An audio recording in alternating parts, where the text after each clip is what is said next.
Hey, how's it going, do-it-yourselfers? So by popular demand, today we're going to talk about yet another affordable and reliable car. Now the car that I'm going to be recommending was made over many decades. The specific generation I'm going to talk about was probably made over 15 years. However, depending on the year you buy this vehicle, you might run into different problems. So I suggest you watch the entirety of this video instead of just clicking away after I mention the name, the make and model of this car. Alright, so let's get to it. So the vehicle I'm going to be recommending today is none other than a Ford Crown Victoria, made from 1997 all the way to 2012. Now these cars come with a 4.6 liter single overhead cam 16 valve V8 engine that comes with a 4-speed automatic transmission. The engines on these cars produce 239 horsepower and 287 pound-feet of torque, and these vehicles have a curb weight of 4,134 pounds. All right, so as some of you know, these vehicles are commonly used as fleet vehicles, whether in a taxi cab company or as police interceptors for police departments. And that's for very good reason. These vehicles are very hardy. They're made very well. They're made to last. Both the engine and transmission are made to last.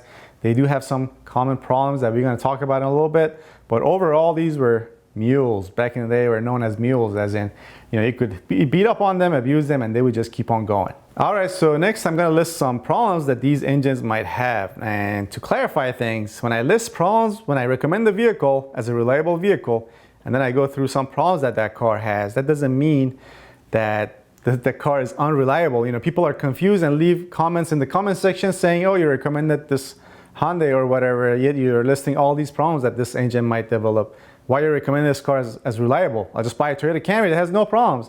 That's just simply not true. Even the most reliable Toyota Camry out there, or Corolla or whatever, has some common issues and problems. The severity of the issue is a huge deal. Are we talking about bad head gaskets that happen all the time on this engine, let's say on engine A, or we're talking about maybe a bad hose that causes a vacuum leak all the time on this engine? There's a huge difference in how much you have to pay to repair those things. Yet both are common problems. So when I say common problem, you need to pay attention to the severity of the issue. All right, so with that said, the first common problem on the Crown Victorias, especially if you have a 2002 and older Crown Victoria, is a problem with the intake manifold. The front of the intake manifold on the 2002 and older Crown Victorias were made out of plastic. Now what would happen is that the plastic over time would dry up, get brittle and crack and start leaking coolant. However, 2002 and newer Crown Victorias with the 4.6 liter upgraded the intake manifold where it's metal up front, and that problem went away. So if you're buying a 2002 and older, make sure you open the hood, look at the engine, and look at the front of the engine, make sure the intake manifold has been upgraded. And before I forget, if you enjoyed this video so far, do me a huge favor and subscribe to my channel. Also hit that bell notification. And if you're feeling generous, hit that like button and leave a comment down below as well. Alright, so the second common problem on these engines was that the spark plugs would, over time, get loose and they would blow out of the cylinder head, stripping some of the threads that were in the cylinder head. Now, early on, people were freaking out when this happened, thinking, oh, wow, they have to remove the cylinder head from the engine and, redo the threads, put an insert in there to fix this, because they thought that, if you were to repair this on the engine, metal shavings would get into the cylinder head, so you can't do that. You have to remove the cylinder head. But there are kits out there. You talk to any respectable mechanic, or especially someone that works on Fords a lot. They have probably more than one kit to do this job exactly. This job is not a very difficult job to fix this issue. If you ever run into this, I would say the labor would probably be just an hour to fix. If you have a spark plug in one of the spark plug holes that's more closer to the front of the engine, especially easier to get to, obviously. Even the ones in the back, it's not that hard to get to. So it's a 1 hour, maybe hour and a half of labor. The parts are very cheap, so it's not a huge issue if this were to happen to you. Now, this was not just a common problem on the 4.6 liter Ford engine. This was also common on the 5.4 liter and the 6.8 liter Ford engines. And I believe it was very common from the year 2000 all the way to 2008. As far as what Ford did about this, well, they upgraded their torque specifications for the spark plugs. If I remember correctly, don't quote me on this, I think the torque specification was something around 14 foot-pounds. They upgraded that all the way up to 24 or 25 foot-pounds on the spark plugs. Now, I don't know how that helped, but to be honest, on the 4.6 liter, I know a lot of people that own these Crown Victorias and put hundreds of thousands of miles. it's not like you're guaranteed this problem. It happens, not that common, but it happened enough where kits were available to fix this. All right, so the third common problem on these cars or engines is a clogged catalytic converter.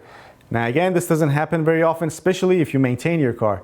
Again, since these cars are, have a V8, they're very hardy. People push these cars and keep driving with problems like misfires. They could have a misfire due to bad spark plugs or ignition coils in 1 or 2 cylinders.